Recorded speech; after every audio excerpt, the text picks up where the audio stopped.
Okay, the interaction was all cool. Now let's try to keep it a good presentation. But as I was telling Professor Little, I'm glad to be back because it would be nice to give some money back to be with you. They start calling you like 3 days after you graduate. But I'm like, I'm not there yet. So services versus cash still works. But so to get started, honestly, I hope that I can kind of get you involved in the presentation. So I'll get going. My goal today is not really kind of teaching you anything. I mean, I've been in it for 2 years. I was taking this class maybe 4 years ago, something like that. I graduated a month ago because I left American Heritage hanging, and I had to take it online. But I was a little busy with the company and all the Olympics and national teams and so forth, but ended up taking that final and getting it done. So good for me. But what I'm going to try to do is kind of going to try to share with you what I think prepared me and made me prone to start a business and run it and hopefully be somewhat successful with it. And I'll do that, but before we get started, full disclosure, I was at a presentation a couple weeks ago. Somebody used the same picture, I just stole the idea, but it's okay. Does anybody know this movie? Like two Mormons that know this movie, I don't believe that. There's way more, right? But just keep it in mind. And why I think it's a great movie. Watched it this past Christmas, first time. I'm not a black and white movie guy, and loved it. I'm like, okay, I know exactly what it feels to be right there at that point in time. And if you haven't seen the movie, so this is George Bailey, pretty much right now is thinking, the world is better without me. So should I jump off the bridge in freezing water and see what happens? So that's where he's at. So keep it in mind, George Bailey on the bridge, and we'll go from there. But, so as I said, what I would like to do is kind of share with you my story in a way. I think it's just easier to tell you my story, even, I mean, it's not about me. And tell you, hey, this is what made a difference for me in becoming an entrepreneur. These are kind of a few points that I think are really relevant about kind of building your brand. And building your brand, like it kind of means defining how you want people to perceive you and how you want people to kind of see you as, but mostly what you want to become. Like you don't just want to put on a mask, I hope, and just be who you are not, but what you do on a daily basis to build your brand, just like for a product, right? Like, okay, am I being rude to somebody? Am I being good to somebody? What kind of guy do I want to be? And to me, these are a few things that kind of define who I wanted to be all along. And the first one I put up there is dream big. So actually in the bio, it's funny, but it mentions 10 years old, okay, I want to do this, 13, I want to go to the Olympics. I literally remember Muhammad Ali, Parkinson, just trying to light the torch and getting it done, but it was kind of, I had goosebumps that day. It was, whatever, July 27th, 1996, something like that. And I'm like, well, I want to be there one day. Totally want to be there. And loved volleyball, so I ended up in the Olympics with volleyball. But why do I bring that up? So dream big is, to me, when I was a kid, I had 4 big dreams, like in my mind. Number 1 was music. I played the piano, went to the conservatory for a little while, played in front of up to 5,000-6,000 people. And my one dream from music was I want to play in front of 1,000 people. So it was like, check that. Number 2 was the Olympics. And I ended up going there 2008, 2012, 2016. So 3 times with 2 different countries. So it was like, awesome, check that. The 3rd was the university. There it is. A month ago, I finally got my degree. Believe it or not, my grandparents, I just have my mom, 2nd grade, they couldn't really read. So to me, it was a big deal. Need to get a university degree. The 4th, that I kind of left last, just in this crescendo, was having a family.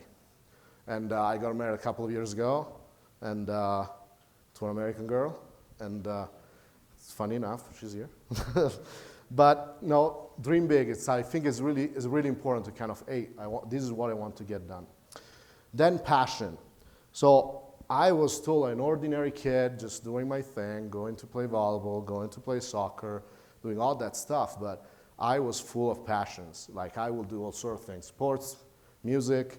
I was student body president, even for my province, so I ended up being over 10,000 students. I don't know what I really did, but I was there. And so I totally think that talent is overrated. And if you go and you ever read that book, it's very good. Or go and read Outliers, really good book. It's proven over and over. Talent is way overrated. Yeah, if you're a genius, it's a different thing, but you can do a lot without any talent. That create your own opportunities. I come from a country, Italy, where a lot of my friends are just they don't think there's really much opportunity. To give you an idea, the under 30 unemployment rate, I think, is around 40%. Holy cow, right? So if I'm gonna go back to Italy, I'm 31 now. If I'm gonna go back to Italy, I probably have an about 40% chance to not get a job. It's pretty crazy.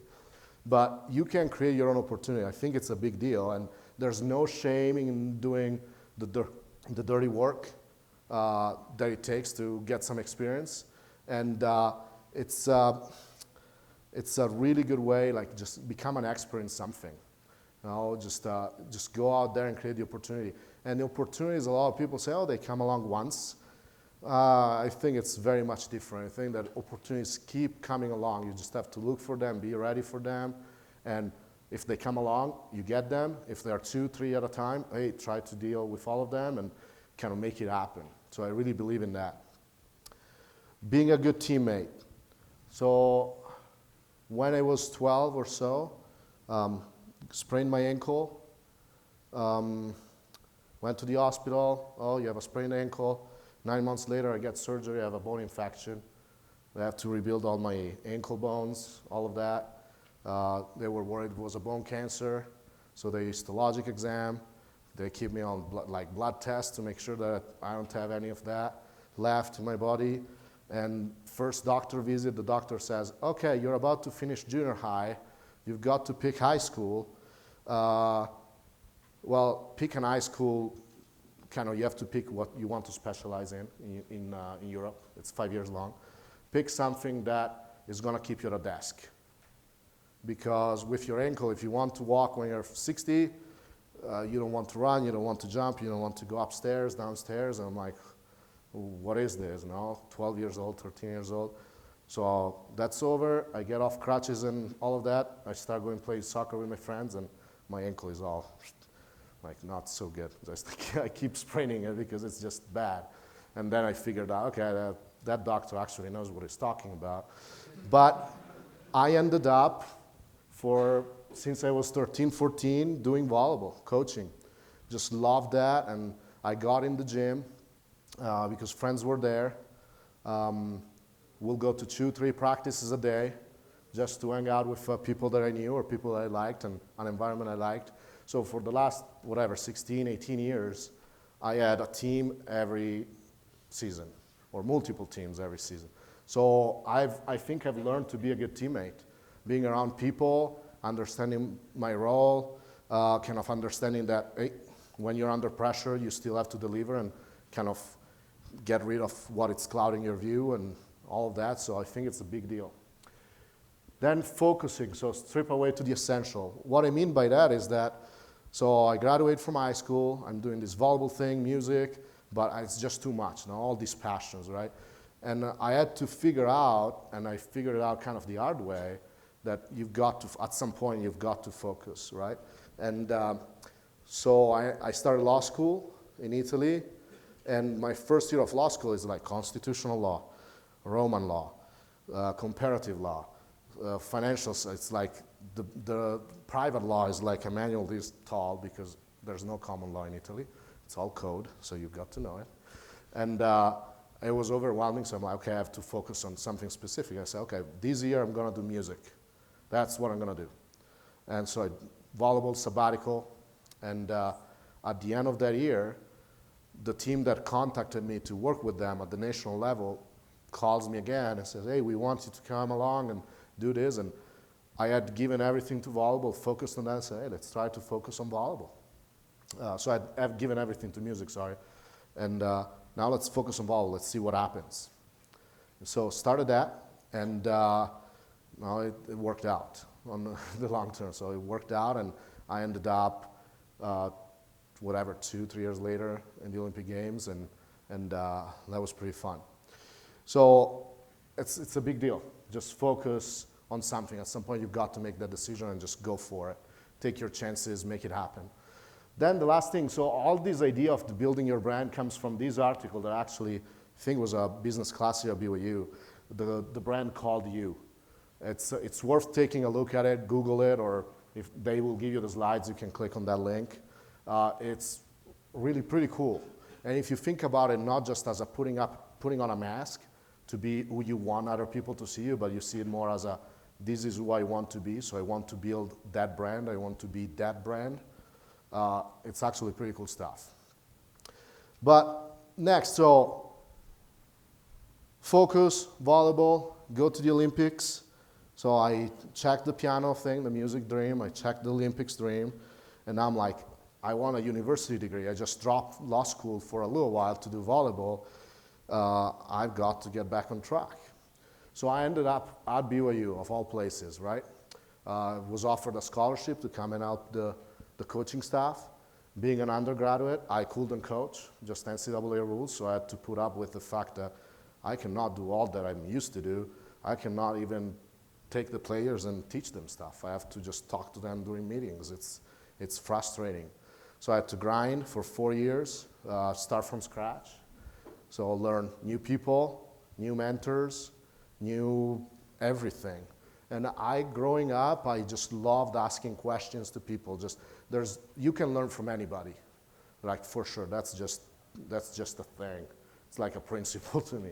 You can learn from anybody. So I got here and I started learning from anybody I could. I found mentors. My first professor in our religion class, Lloyd Newell, he taught me about the church, and I started figuring out, okay, that's what the church is about. That's a guy that I can go ask questions. He knows the outside world very well as well, and I can relate to this guy. Or the coaches on the team, and all of that. Just find new people that you can learn from, and that you kind of can keep building your brand. And also now expanding the knowledge base you've got. You're in a new place, new people. It's pretty cool that you can get to learn new stuff. And eventually, from 2009 to 2012, just with that idea, I have to keep building my brand. I have to be true to my brand, like kind of keep going that direction. I ended up working 2009 through 2012 with the U.S. Olympic team. So while with the Italy team, we got our wooden medal, 4th place. So we lost the semifinal with 2 injuries, and we lost bad to Russia in the bronze medal match. So I started working with the USA team. We won 3 World Grand Prix, 2nd place in the World Cup, 2nd place in the London Olympics. So still, I just don't get to win. But that was pretty awesome. So I've been part of it. And after that, just build your brand, just be true to yourself kind of thing. I ended up going to the last Olympic Games with beach volleyball. So I was there with all the beach volleyball national teams, and Carrie and April, they won their bronze medal. So Carrie was going for her fourth gold. So I'm the reason why she didn't win the 4th gold. But no, I think it was awesome to see the resiliency, right? We lost that match. Carrie played her worst match probably in her life. But next day, seriously, less than 24 hours after, we're losing, but we're going to push through, and it was pretty remarkable to be part of that. But now, back to BYU. One thing that I really liked at BYU, first picture I've ever taken in Provo, was the enter to learn, go forth to serve. And I think it's a pretty cool thing. pretty cool motto to have. And what it means to me, okay, I truly think that studying is very different from learning. And I came here to learn, right? And so I didn't care much about grades. Maybe I should have cared more about it, but grad school wasn't really my side at that point. I was here to learn, and I wanted to learn. I didn't want to just get simply a degree. I wanted to learn thanks to the people I was associated with. I wanted to spend my time where it counts, where it mattered. I knew that I could push hard and learn more and more and more as much as I could. For heaven's sake, I took Divine Comedy at American University. Like, I studied the Divine Comedy at BYU, and turns out that BYU he retired maybe a few years ago as one of the top 3 Divine Comedy professors in the whole world. So I'm like, oh, that's cool, right? Or electives all over the places. I had to change my major even if I didn't want to, just because of my international student status. And I think a super cool thing that kind of demonstrates kind of a little bit of what I'm talking about is fall of 2010 and fall of 2011, there were the World Championship and the World Cup. And I got to go to Japan for 32 days in the middle of fall semester. And I had 16 credits. So it took off a month and still passed the classes and got it done. So I really believe that you can make things work if you just are organized, you plan it, and if you grind, right? And I think that's a big deal. Then I wrote research. So research, be invested. I had to write these research papers. They drove me crazy. In high school, I studied 5 years biology, and I had to come here and study biology 100 and take the test. I was like, really? But no, I had to write the research paper, and I couldn't write the research paper because it's like, I cannot find a thing that I like. They gave me the title, I cannot do this. I want to do something I like. So off the same kind of concept is, if you're in a business, if you are in something, an endeavor that you are not willing to research, you'll never be invested in it. And I think that's a very true thing. There's a very few people that really love to just research because they tell them to do research. So I think it's a pretty good indicator if it's something you like or not. And outside all of this, on a separate note, I strongly suggest you to understand at least the basics of accounting and finance. Because if you don't have that, even if you are nursing major, if you are engineering or whatever you are, take accounting 200, take business finance 200, and understand it well, because people can run around you 10 times if you're in business and you really don't understand the basics of that. And that's something that happened. But let's get down to business, okay? So I talked about my story, kind of what I think made me like entrepreneurship, or at least have the courage to get it started, get it going. And what is business? To me, business is finding a pain or a leisure. Okay, either build Disneyland or I give you a cell phone, right? That's the bottom line. Google just helps you communicate and pass on information. I don't know, Wendy's, I went there too many times. And in fact, I gained 50 pounds in the US, but it's okay. Wendy's just gets you a cheap meal pretty quickly, and you're happy with that. So you find your pain, then you go and come up with a solution. And coming up with a solution is, okay, is somebody doing this? Is there a company that is doing it, but that company is called Comcast, and everybody wants to move to somebody else if possible? That has been my experience. Is it something that people put value on? So am I willing to pay enough for what you're trying to sell me, or for the experience you're trying to sell me if you're in the leisure sector? and what is that you're trying to, what's your value proposition? And now Nate mentioned the business model canvas. I think it's a big deal. Then once you have those two and you feel like you have a good idea, okay, opportunity looks a lot like hard work. And this is something that actually came up of a team here at BYU, and it's the famous, I don't know the actor guy that at the Nickelodeon Awards just said that and everybody went nuts. Oh, that guy's awesome. Yeah, it's very true. Opportunity looks a lot like hard work, so you've got to be willing to put in a lot of hard work and maybe work 80 hours weeks and all of that. Validate your business, meet with mentors, go bug people at the CET because they have a lot of resources.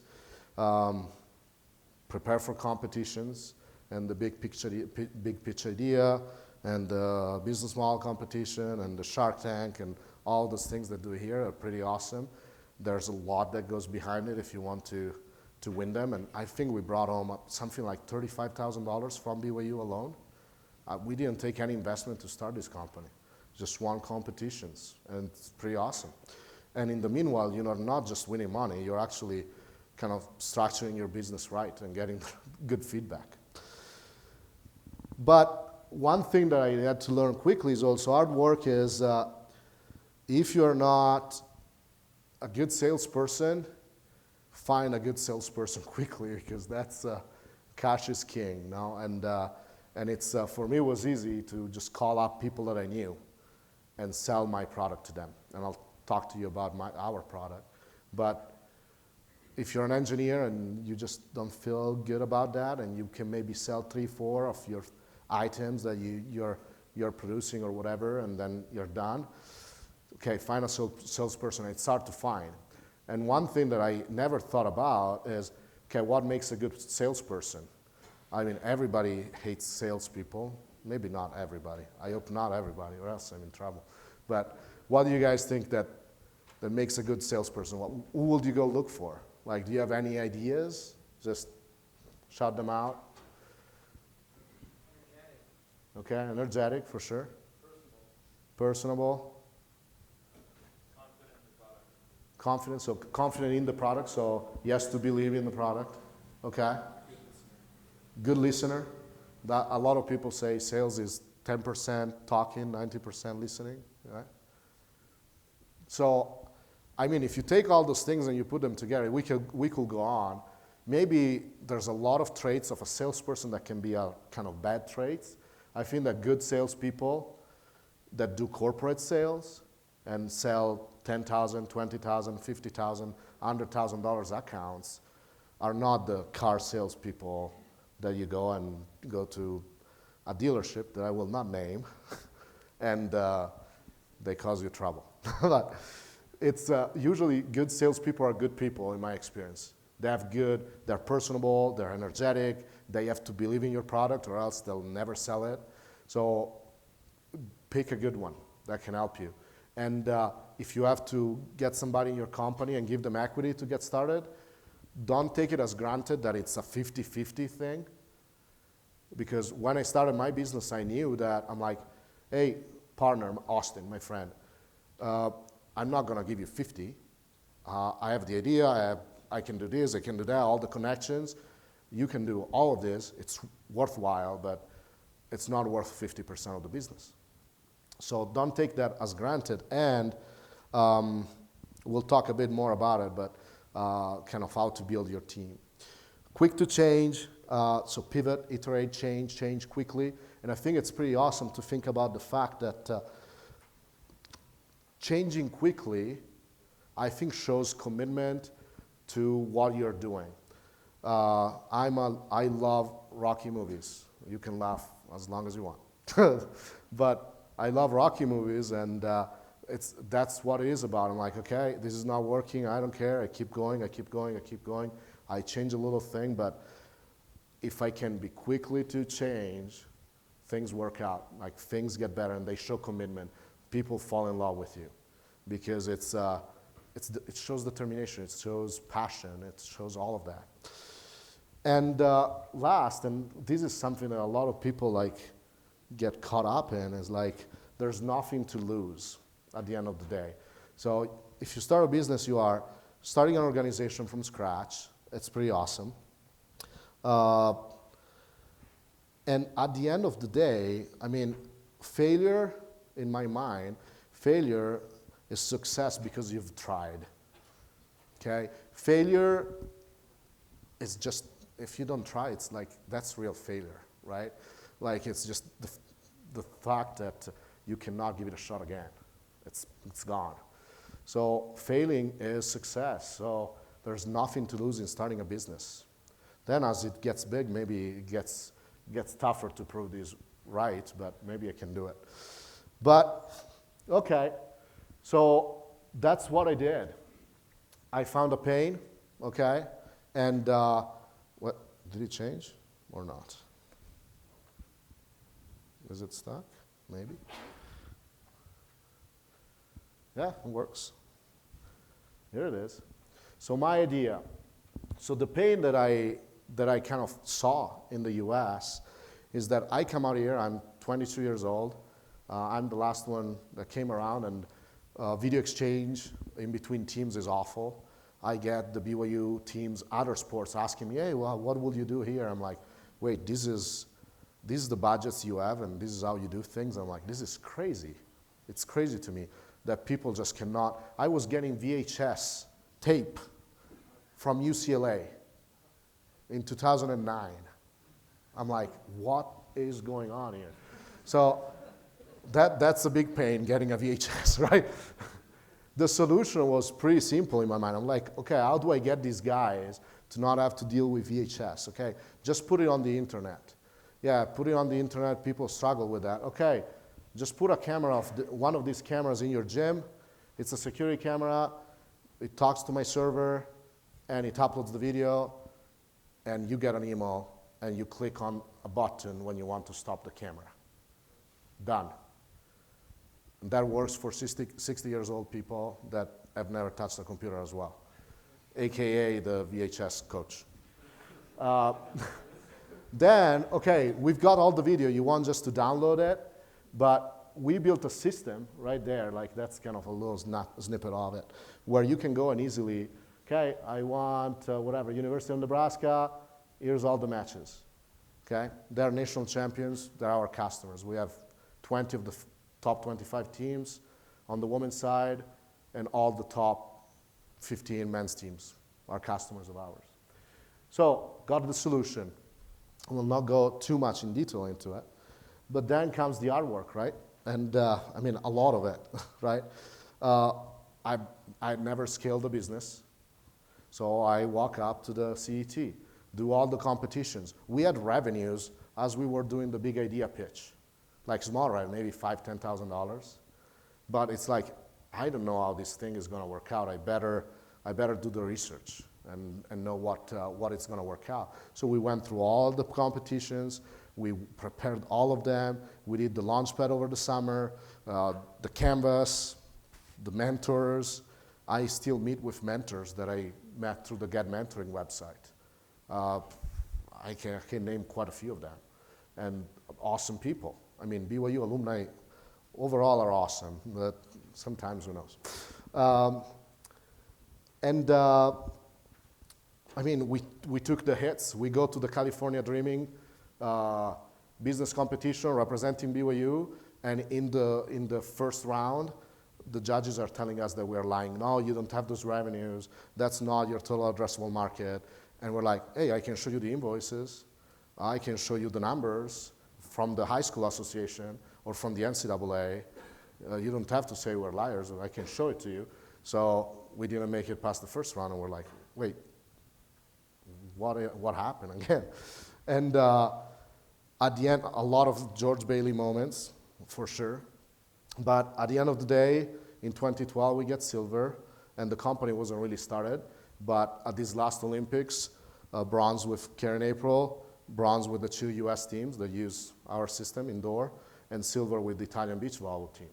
So like, that's pretty remarkable. I mean, it's awesome. And the employees that we have now, like 12 full-time, 11 full-time, that's pretty cool to be part of that. And maybe I make it too like, oh yeah, that's okay. But it's cool for them.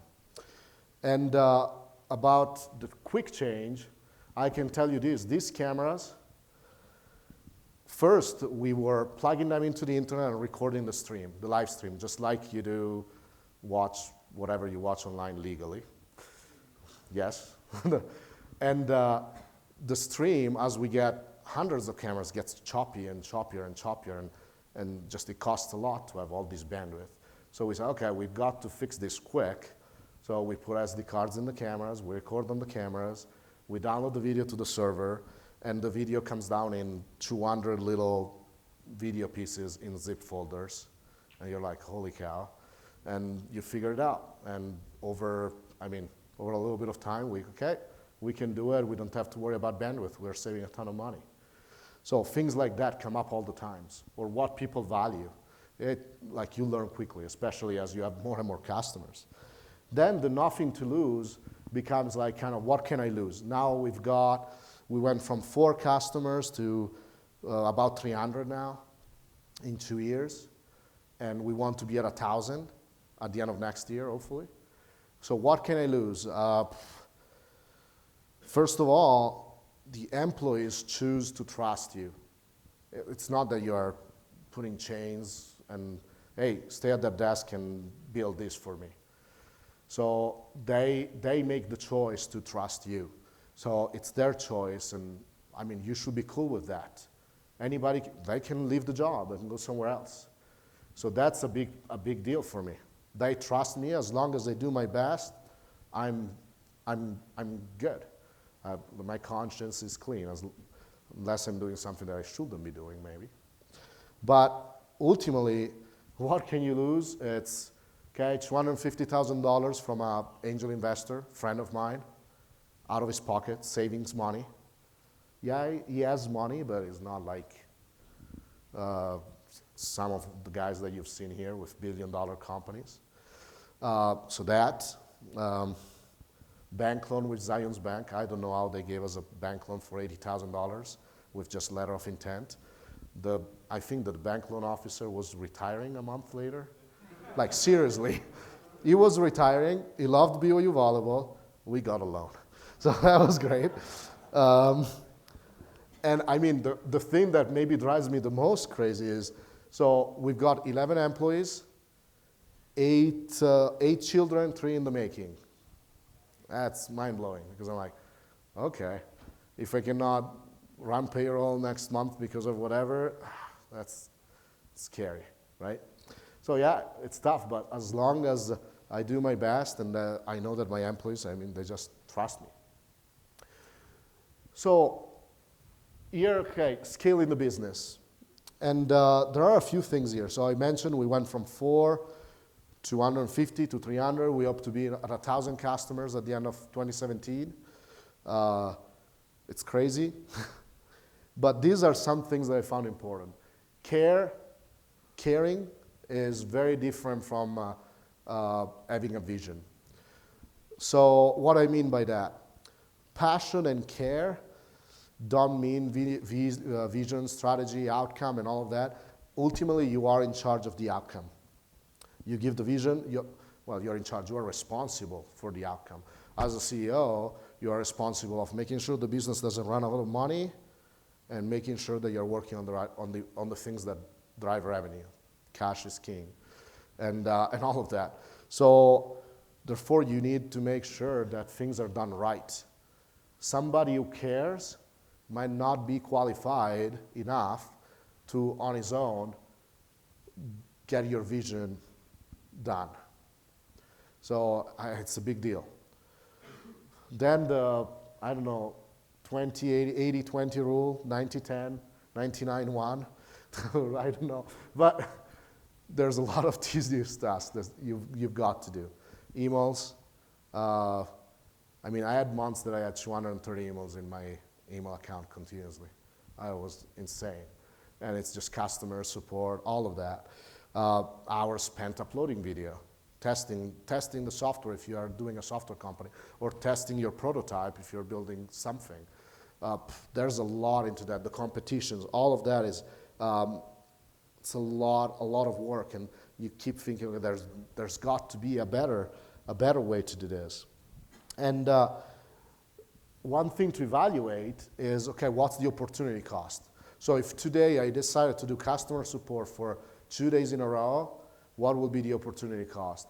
That's something to take into account, and maybe outsourcing makes sense. So it's a tough balance to find, but you'll have to do a lot of that tedious work. And when it comes down to finance and accounting,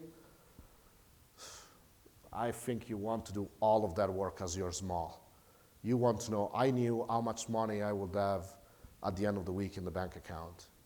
I will know how much money I would have at the end of the month on my to the penny, because I'm like, hey, I need to keep an eye on it. So it was a lot of reconciling the bank account, but hey, got to do it. I have got 80,000 bank loan, 250,000 basically a convertible note, so it's a loan. So I've got to be careful. So there's a lot of that. Then team, so building your team. It's tough. How do you do it? Especially how do you find technical talent if you need it? Another book that I'll mention that I really like is The 5 Dysfunctions of a Team. Oh my gosh, I don't remember the author. Lenciotti, Patrick Lenciotti, something like that. And it's pretty cool. It's awesome book, quick read, kind of like a novel, but it's a business book. And it talks about a bunch of stuff, but the one thing that you learn is that in an organization, as you build your team or as you have a team and develop a team, the bottom line is trust. So you've got to have people that you trust 100%. And working with friends is tough. There are pros and cons. We can talk about it maybe later in the QA. I would say super clear operating agreement. I bet the CET will do the same. Just have an operating agreement day one.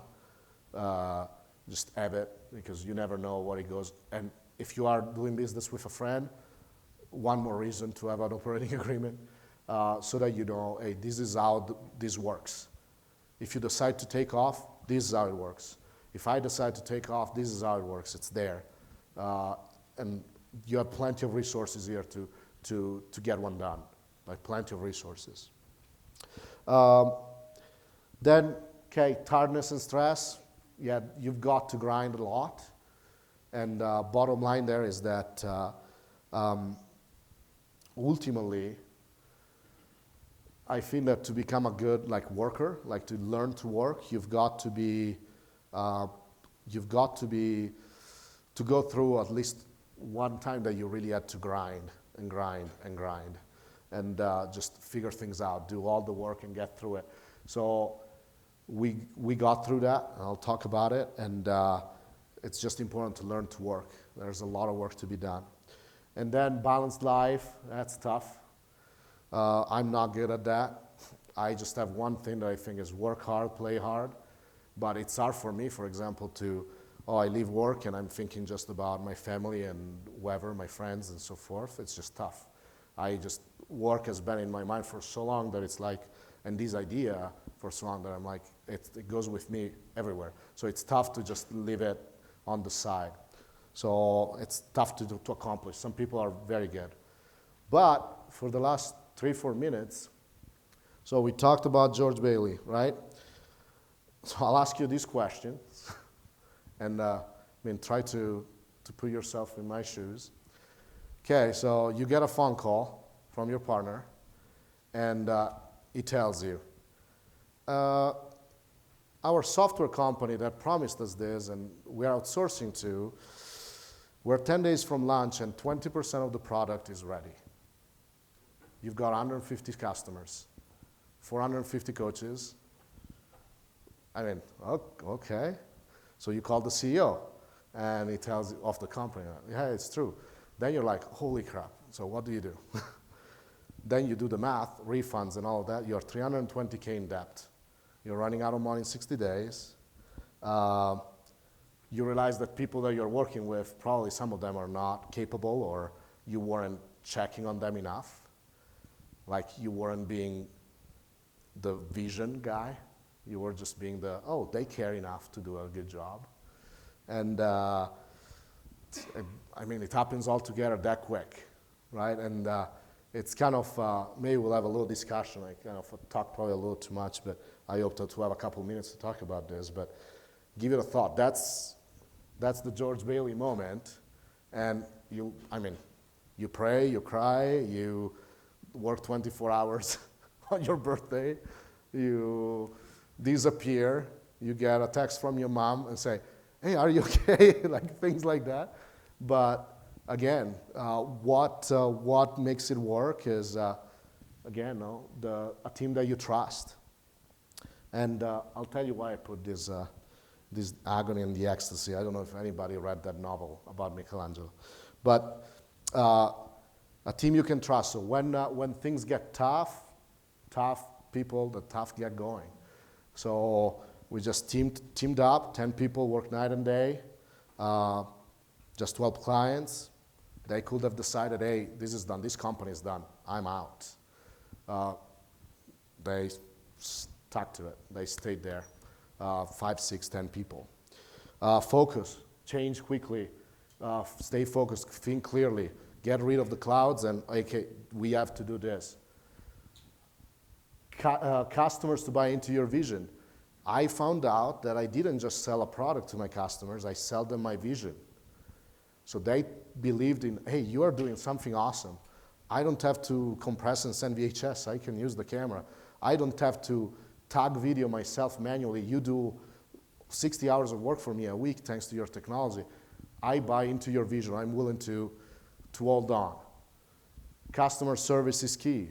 As soon as we found out what was going on, emailed all the 450 coaches, and this is what's going on, this is what we're doing about it, this is what we promised. We under-promised to that and over-delivered. And they were without services for 4 weeks, a month. Volleyball season is 3.5 months, so a third of the season, crazy.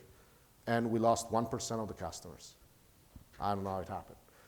And realize that perfection is only a goal. That's the bottom line. You don't achieve it, like it's there, reachable, but you just don't get to it. So those are, I think, big things to get out of that George Bailey moment. Just, hey, let's push, let's not fall apart.